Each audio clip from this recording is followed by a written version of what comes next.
자, 이번 시간에 계속해서 부동산 거래 신고 문제 보겠습니다. 해서 부동산 거래 신고의 대상이 되는 계약을 모두 고르죠. 뒤를 봐야 돼. 공급 계약 나와 있죠. 매매 계약 나와 있습니다. 해서 공급 계약, 매매 계약은 어떻다? 부동산 거래 신고의 대상이 된다라고 해서 답은 몇 번?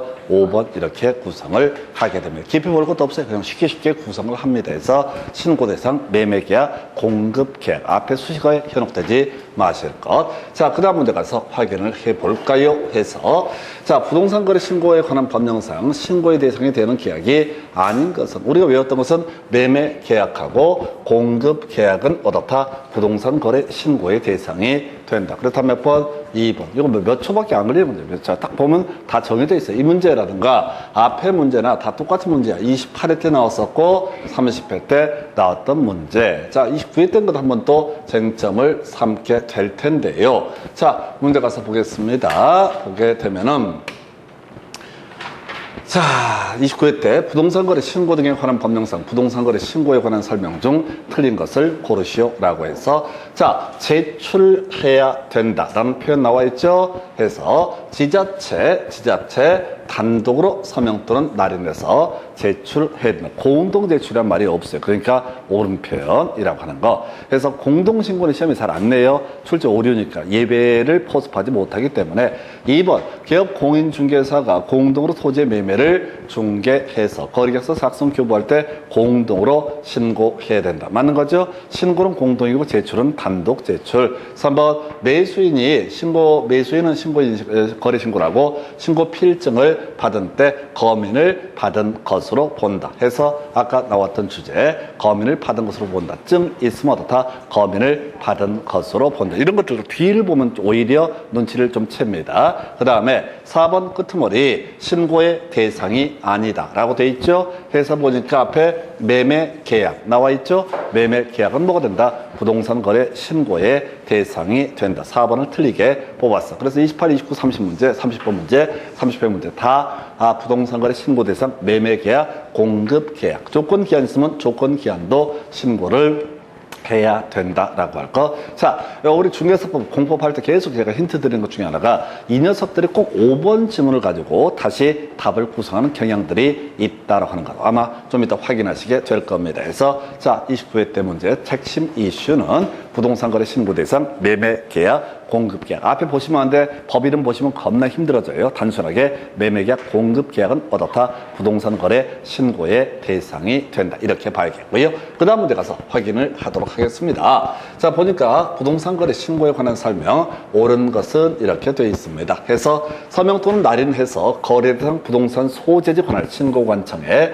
제출해야 된다. 해서 부동산 소재지 신고관청 맞는 것 같은데 1번 볼까요? 자, 부동산 거래 신고를 하려는 기업 공인중개사 신고서에 서명 또는 날인 맞죠? 서명 및 날인은 거래계약서 확인 설명서니까. 그 다음에 부동산 소재지 관할 신고관청에서 1번을 옳게. 출제 포인트 뭐라고요? 부동산 소재지라고 하는 거. 이걸 틀리게 뽑으려면 중개사무소 소재지 이렇게 트릭을 쓰게 됩니다. 포인트를 외우고 들어가셔야 돼. 그래서 오른편 2번.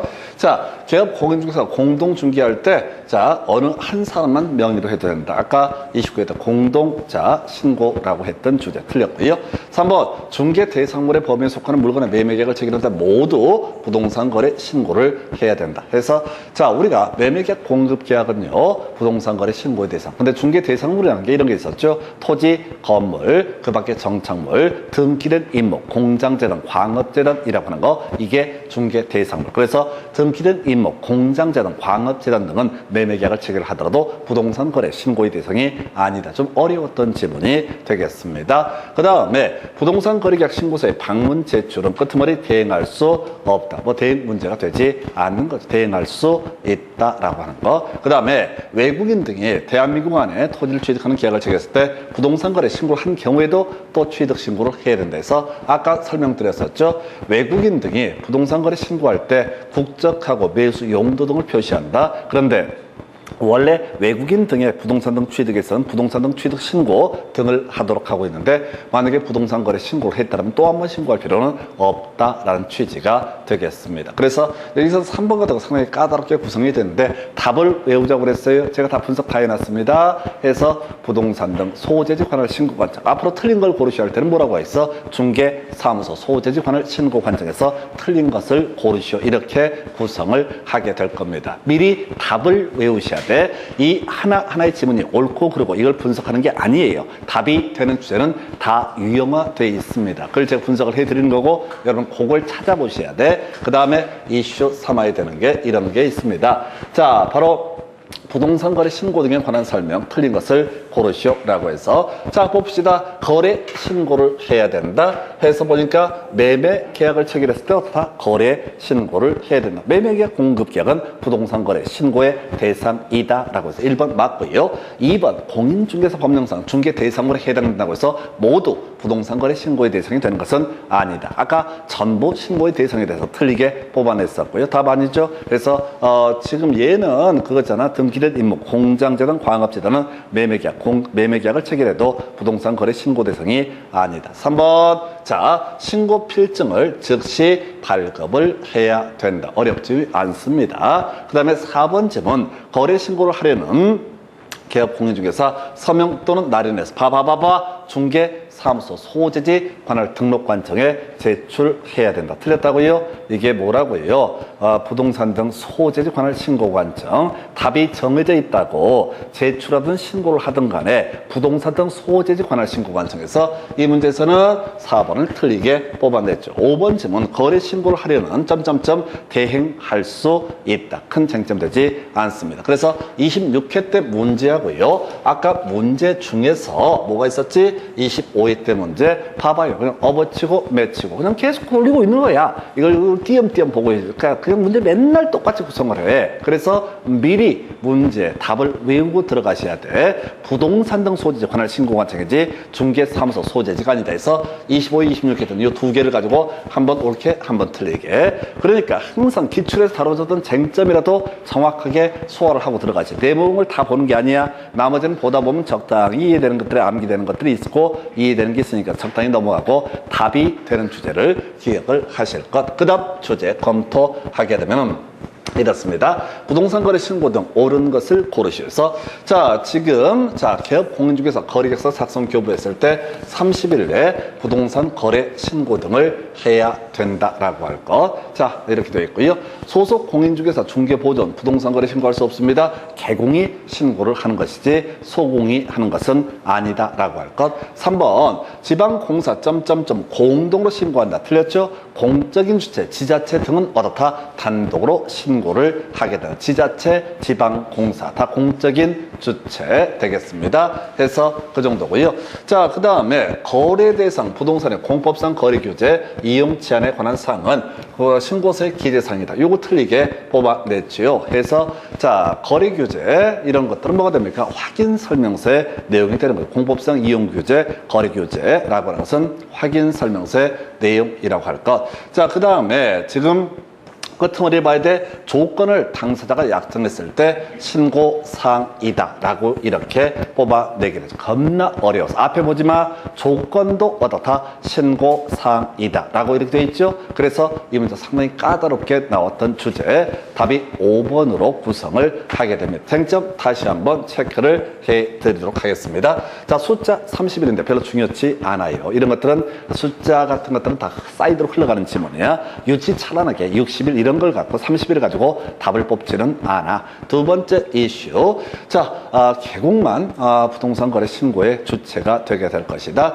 세 번째, 지방공사라든가 지자체 이런 애들은 지방자치단체 이런 이런 국가지자체, 지방공사 이런 애들은 단독으로 신고를 한다. 좀 어려웠던 질문. 4번 질문. 공법상 이용규제, 거래규제 이건 뭐야? 확인 설명서에 표시될 항목이었었고요. 그래서 제가 아까 확인 설명 증서와 거래계약서 등을 비교해서 설명을 드렸었고요. 그래서 앞쪽 보지 말라고 뒤쪽 보라고요. 신고사항이다. 그럼 끄트머리 뭐가 나와 있어? 조건이라고 하는 거. 자, 이 문제가요. 우리 앞에서 자 29회 때 문제인가를 보게 되면 봐. 28, 29, 30 연속 나왔던 게 매매계약, 공급계약은 부동산 거래 신고 대상이다. 이런 게 출제 포인트였었고 29회 때 조건 등도 다 신고를 해야 된다. 제가 아까 설명드렸잖아요.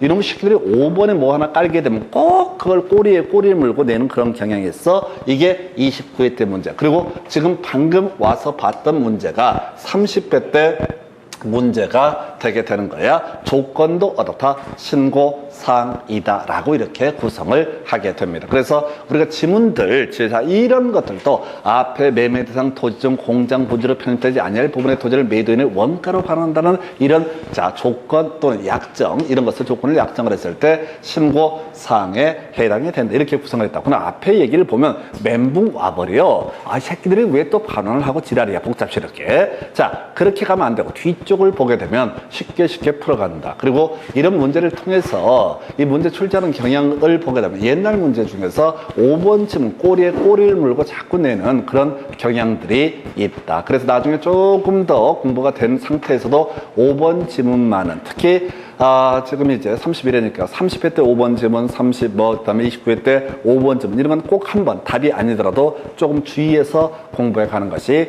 공부하는 테크닉입니다. 이건 이제 출제원이 약 올리는 거야. 니들이 기출문제 뒤지게 공부해내면서 이건 공부했나 볼까? 이렇게 장난치고 있는 거고. 그래서 이걸 또박또박 보시게 되면 여기서 멘붕 와버린다. 이게 무슨 말인지 저도 잘 모르겠어요. 뭔 얘기를 하고 있는 건지. 근데 키워드는 뭐야? 조건이라고 하는 거. 또 조건 얘기 나오면 또 기한 얘기 또 쓸 수 있겠지. 그래서 기한이 있다면 기한도 다 신고 사항이다. 조건은 장래 실현 가능성이 불확실한 것을 조건, 장래 실현 가능성이 확실한 것을 뭐라고 한다? 기한이라고 부르게 된다. 이렇게 가게 됩니다. 해서 이렇게 보셨고 그 다음 문제 가서 볼까요? 문제 들을 게 많아요. 그래서 부동산 거래계약 신고서의 작성 방법, 이거 무조건 한 문제 거의 구성된다고 그랬어요. 그래서 자 거래 당사자가 다수였을 때 지분 비율을 표시를 하게 된다. 옳은 표현. 자, 부동산의 종류가 건축물일 때 용도별 건축물의 종류를 적는다. 별로 중요하지 않아. 이게 공법에서 공부했던 개념. 자산 전문 영교 근주 그해서 30개 그룹을 표시해 주는 것을 의미하게 된다. 3번 지문이요. 집합 건축물의 경우 다 전용 면적을 적도록 한다. 가장 쉬운 문제 형태가 되게 됩니다. 그래서 3번을 틀리게 구성을 한 거야. 나머지는 보지 말고 집합 건축물은 어떻다? 전용 면적을 적도록 한다라고 하는 거. 집합 건축물은 어떻다? 전용 면적. 그 밖에 건축물 가면 안 돼. 그냥 집합 건축물에서 끊어버려야 돼. 집합 건축물은 어떻다? 전용 면적을 적도록 한다라고 하는 거. 자, 그 다음에 둘 이상의 부동산을 함께 거래하는 경우 각각의 거래 금액을 적는다. 그 다음에 이제 개공이 신고할 때는 개공의 인적사항, 중개사무소, 소재지 등에 관한 내용, 연락처 이런 것들도 신고를 해야 된다라고 하는 거 해서 이렇게 해서 답은요 3번으로 구성을 하게 됩니다. 2번 같은 거 공부 안 했어.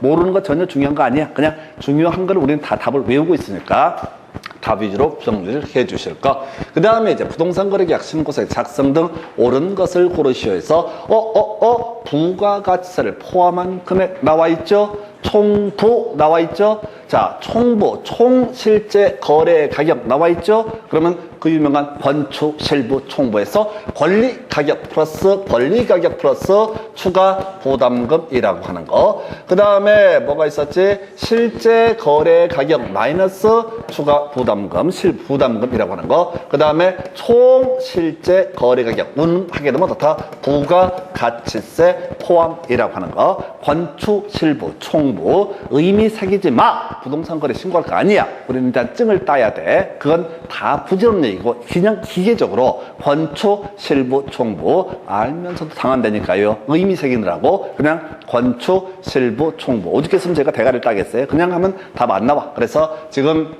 1번이 옳은 표현, 답을 구성했고요.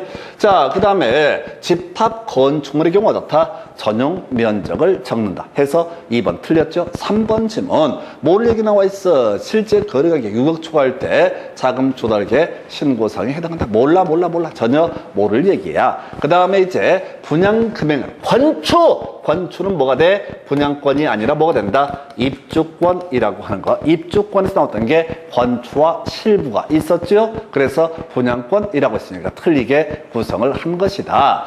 5번 자 500 이하의 과태료 모르는 거죠. 그래서 과태료 얼마인지 우리는 알 수가 없습니다. 그래서 이 문제에서는 3번하고 5번이 개소리가 되는 거야. 그리고 1번, 2번, 그 다음에 4번만 가지고 주구장창 준비해 주실 주제가 1번, 2번, 4번 이렇게 해석을 합니다. 그래서 답은 1번. 그 다음 문제 가볼까요? 억수로 문제 많이 나오네. 자, 부동산 거래 계약 신고서의 작성 방법. 옳은 것은 입주권 매매의 대상인 경우 권리 가격 플러스 뭐라고 그랬어?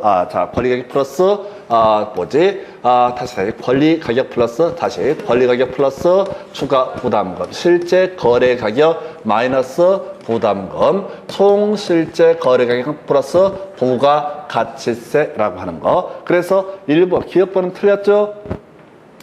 기억번은 개소리가 나와 있잖아요. 갑자기 부가 가치 이상한 말이 나와 있잖아. 입주권 매매에 있어서는 실제 거래 가격 마이너스 뭐가 바로 부담금을 넣어주거나 권리가격 플러스 추가 부담금을 넣어줘야 된다고. 이런 지문이 말도 안 되는 이상한 얘기를 쓰는 거야. 왜 틀렸다가 아니라 그냥 기계적으로 입주권에서 건축실부 총 실제 거래가격에서 부가가치세 포함이라고 하는 거. 그래서 제가 공식을 자꾸 만든 이유가 이것 때문에 그래요. 이걸 하나하나 고친다고 되는 게 아니야. 외워지려면 건축실부 총부라고 하는 거. 겁나 없어 보이고 무식해 보이는데 이렇게 풀면 쉽게 풀 수 있어. 기억번 틀렸네요. 기억번은 틀렸네요. 기억번 틀렸네요. 하나 아는 거 있으면 다 제거를 해버리는 거야. 그러면 이제 물방 고기반이 되는 거지. 두 번째, 거래 금액란 둘 이상의 부동산을 함께 거래하는 경우 각각의 부동산의 거래 금액을 적는다. 니은 들어가야 되죠? 답은 니은 두 개 다 들어가는구나. 종전 토지는 입주권 매매의 경우에 대해서만 작성을 하게 된다. 이것도 옳은 표현. 종전 토지란 재개발 재건축 조건의 지위를 매매했을 때 종전 토지란이라는 개념이 있을 것이고요. 자, 조건 기한이 있을 때 어떻다? 이때 기한 등을 적도록 한다. 그래서 27회 때 조건 기한 나왔었죠? 아까 29회 때 조건 기한 나왔었죠? 30회 때 조건도 신고사항이다. 이렇게 구성을 한다고. 그러니까 얘들이 문제를 다양하게 구성을 하긴 하지만은 기본적으로 나와 있는 이 주제를 벗어나지 않아요. 그냥 거기서 약간씩 사례를 붙이고 등등등 할 뿐이야. 그래서 이걸 잘하려면 어떻게 해야 돼? 뒤를 살살 봐야 되고 몇 개 공식, 자주 나오는 건축실부, 총부 이런 식으로 통째로 외우고 들어가는 게 훨씬 남는 방법. 해서 여기서 답은 4번 이렇게 구성을 하는 거죠. 그 다음 주제 가서 보겠습니다. 자, 부동산거래 신고 등에 관한 법령상 신고서의 작성 방법 등 틀린 것을 해서 공법상 이용규제, 거래규제 이건 뭐가 된다고 또 나왔네. 맨날 나오잖아. 이건 확인 설명서의 내용이죠. 지역지구, 구역, 도시군 객설, 지구단위 계획 이런 것들은 확인 설명서의 내용이 되게 된다. 그래서 신고서의 기재사항이 아니죠. 그래서 아까 우리가 부동산거래계약 신고서의 내용을 설명드릴 때 확인 설명서하고요, 거래계약서하고 부동산거래계약 신고서의 내용을 비교하는 식으로 공부를 했습니다. 부동산 거래계약 신고서에는 개공이 신고하는 경우 개공의 인적사항 등을 제일 마지막 항목에 기재를 하도록 한다. 이런 것들이 존재했던 바가 있습니다. 답은 1번. 겁나 쉬웠었고요. 자, 그 다음에 제출이라고 하는 거 나와 있어요. 서명 또는 날인해서 제출할 수 있다. 해제 등 신고서 공부 안 했습니다. 전혀 의미 없어요. 3번 질문요. 자, 개업 공인중개사 거래계약서를 작성 교부할 때 개공의 인적사항, 중개사무소 등에 관한 내용도 신고사항에 포함된다. 이건 알아야 될 주제. 거래 대상 종류가 공급계약이었을 때 총 실제 거래가격 이거 외웠다. 부가가치세를 포함한 금액. 앞에 보지 말고 총 실제 거래가격 뜨게 되면 어떻다? 부가가치세를 포함한 금액. 틀리게 나오려면 총 실제 거래가격의 부가가치세를 뺀 금액 이렇게 또 장난을 치겠죠. 그냥 딴에 더하고 빼고 더 곱하고 나누고 이런 식으로 유치찬란하게 구성을 합니다. 자, 지금 이제 저 집합 건축물 어떻다? 전용 면적을 적고 끝났죠? 나머지 볼 것도 없어 해서 이 문제 답은요 1번으로 구성을 합니다. 그 다음 주제 가서 살펴볼까요? 이렇게 되어 있습니다. 부동산 거래 신고서의 작성 방법 등 틀린 것은 해서 외국인 국적과 매수 용도 등을 기록을 한다. 이런 것들은 틀리게 안 나와. 답 아니야. 지금 틀린 걸 고르셔야 할 때 옳게 내는 지문의 전형. 2번 지문요. 거래 당사자가 직접 거래 경우 신고서에 서명 또는 날인해서 공동으로 제출을 해야 된다. 이게 개소리라는 거야. 이게 답을 미리 외우고 들어가야 돼. 제출은 어떻다? 단독으로 해도 무방하다. 해서 2번이 틀리게 구성이 됐습니다. 어렵다니까요. 답을 제가 분석하니까 그냥 맨날 봤던 거 아우 그때 나도 외우겠다 이렇게 생각이 드는 거지. 그냥 내용을 쫓아가시면 큰일 납니다. 그 다음에 3번 몰라 뭔 소린지, 4번 몰라, 5번 면적 집합 건축물의 경우 전용 면적을 적는다 라고 해서 그래서 3번 4번은 오른편이 되는 거예요. 눈에 담아두지 마. 안 나오는 거니까. 나와도 또 모를 거니까. 또 이거 준비해봤자 또 새로운 지문이 또 튀어나올 테니까. 그런데 답은 뭐라고요? 1번, 2번, 4, 5번 이것만 우리가 공부를 해왔잖아요. 그래서 3번 4번은 버리는 거야. 다 알려고 하시면 안 돼. 쫄면 안 돼. 다 내가 아는 한두 개 알려는 그 지식이 바로 답으로 등장을 하게 된다. 실수를 줄여야 돼. 제출은 어떻다? 단독 제출. 아예 통째로 외우고 들어가셔야 돼. 자, 그 다음 문제 가서 확인을 해보도록 하겠습니다. 자, 부동산 거래계약 신고에 관한 법령상 변경 신고서를 제출할 수 있는 사유를 모두 고른 것은 되어 있네요. 별 미친놈들이야. 보니까 변경, 그다음에 변경, 그다음에 변경, 그다음에 변경 나와 있죠. 그래서 이게 답이 5번이 될걸요. 그래서 지금 그죠? 제가 편집이 잘못되어 있죠? 여러분 자리는 5번이 되어 있을 거예요. 그래서 요런 건 못 풀어 그냥. 요런 못 푸는 문제고 그냥 아까 정정신청은 잘못 기재되면 정정신청, 변경신고는 언제 변경된 경우 어떻다? 변경신고. 이렇게 이 문제는 그냥 이런 식으로 찍어가야 되는 거지 답 안 나와. 24회 때 죽으라고 냈던 문제. 그의 기준으로 너희들이 이거 한번 찍어보세요. 이런 식으로 약 올리는 그런 문제 패턴이 되게 됩니다. 자, 그렇게 보시고 그 다음에 이제 검토 드릴 주제 이렇게 되어 있습니다. 자, 정정 신청 대상이 아닌 것은 이렇게 되어 있습니다. 정정 신청 대상이 아닌 것은 해서 거래계약서 등에 있어 다시 부동산 거래 신고를 했는데요. 자, 잘못 기재가 됐으면 어떻다? 정정 신청을 해야 된다. 그래서 답은 몇 번일까요? 이건 찍는 문제지 푸는 문제 아닙니다. 정정 신청. 정정 신청의 사유가 쫙 나열이 돼 있다고요. 답은 2번. 의미 없어요. 아니 그러니까 부동산 거래를 지금 신고를 했잖아요. 부동산 거래 계약에 대해서 신고를 했다고요. 부동산 거래 계약에 대해서 잘못 기재가 된 경우가 있으면 어떻다? 그건 정정 신청의 대상이 된다. 계약에 관한 내용이 잘못 기재가 됐을 때 어떻다? 정정 신청이 된다. 개공의 인적사항은 거래 내용이 아니잖아요. 그래서 답은 2번. 이거 뭐 풀기 어려워요. 그래서 지금 제가 계속해서 그냥 줄줄줄 나와야 되는 그런 문제들이 거의 한 70% 80% 세팅이 되셔야 돼. 절대 실수를 해서는 안 돼. 이런 문제는 거의 다 나간다고 생각을 해야 돼. 계산할 때는. 다시 개념이 부동산 거래계약 신고의 정정 신청 대상. 그러면 거래 계약에 관한 신고 내용이 잘못 기재되어 있으면 어떻다? 정정 신청을 한다. 이거 못 풀어요. 이 문제 나왔으면 뭐 앞으로 또 뭐 나온다고. 잘못 기재된 경우, 변경된 경우에서 빡빡 쳐갖고 다음 정 정정 신청의 대상끼리 연결된 것은 또는 변경 신고의 대상끼리 연결된 것은 해서 변경되면 뭐가 되고 변경 신고서를 제출하고요. 자, 그 다음에 잘못 기재됐으면 어떻다? 정정 신청의 대상이 된다. 이렇게 약간 업그레이드 시켜서 공부를 하십니다. 그래서 답은 2번. 별 의미 없어요. 자, 그 다음 넘어가서 자, 부동산 거래 신고 등에 관한 법령 틀린 것을 고르셔서 자, 거래계약서를 작성, 교부한 기업 공인중개사 부동산 거래 신고를 할 의무를 부담한다. 거래 당사자 중 일방이 거래 신고를 거부할 때 단독으로 신고할 수 있다. 아까 지자체, 지방공사 이런 것들도 단독 신고할 수 있다. 중요한 쟁점 아니죠. 자, 기업 공인중개사에게 거짓으로 거래 신고를 하도록 요구한 사람은 과태료 부과 대상자가 되게 된다. 설마 상금은 주지는 않겠지. 그냥 버리시는 거야. 과태료 우리가 구체적으로 외우질 못합니다. 그 다음에 신고관청은 그 신고 내용에 누락이 있을 때 보완케 할 수 있다. 자, 신고서를 써왔는데 잘못된 게 있으면 채워넣어라 라고는 보완 요구할 수 있다. 이런 식의 취지. 자, 그래서 과태료 나와 있죠. 과태료 나와 있죠. 과태료에서 출제 이슈가 되는 게 거래 대금 지급 증명 자료의 제출이라는 개념이 이슈가 된다. 그래서 아까 3천만 원 이하를 취득세 3배 이하의 과태료에서 이건 답을 미리 외우고 들어가야 돼. 부동산 거래 신고 관련해서 거래 대금 지급 증명 자료 개구라치게 되면 3천 이하고요. 이런 자식이 나중에 자진 신고에도 감경 면제 대상이 되지 않는다. 이거 아주 어려운 문제입니다. 그래서 지금 우리가 이걸 모든 걸 다 소화할 수 없다고 보셔야 돼. 해서 지금 이 문제를 통해서 이 7회 때 문제를 통해서 거래 대금 지급 증명 자료 이게 과태료 중에 엑기스구나 가장 처주기록 이런 의미이기 때문에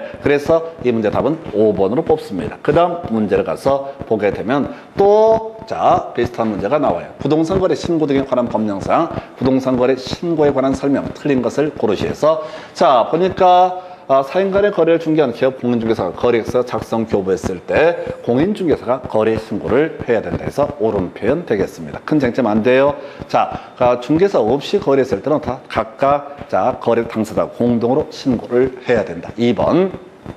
신고 필증을 발급하던 때 검인을 받은 것으로 본다. 옳은 표현 되겠습니다. 3번. 자, 기업 공인중개사 위임을 받은 소속 공인중개사가 대행할 수 있고요. 이때 신분증명서를 제출해야 된다. 큰 쟁점 되지 않습니다. 대행할 수 있다라 봤었고요. 그런데 이 사람이 소공인지 아닌지 알 게 뭐야? 증명서 이런 것들 제출하도록 하고 있습니다. 자, 국가에 있을 때 다 단독으로 신고를 하게 된다. 지자체 나왔었죠? 지방공사 나왔었죠? 계속 바뀌어 나옵니다. 그러나 답은 되지 않습니다. 그래서 거래 대금 지급 증명 자료 또 나와 있죠? 이거 자진 신고하더라도 감경 면제 대상이 아니다라고 해서 자 28회 때 27회 때 연속 나왔던 주제에서 27회 때 5번 지문에서 거래대금 지급 증명 자료 가지고 한번 흔들어 줬어요. 아주 수험생들 멘붕 왔습니다. 뒤지게 했는데 이 문제를 다시 28회 때 똑같이 해가지고 약간 다른 사유를 가지고 뽑아내요. 그래서 답이라고 하는 주제가 정해져 있다 해서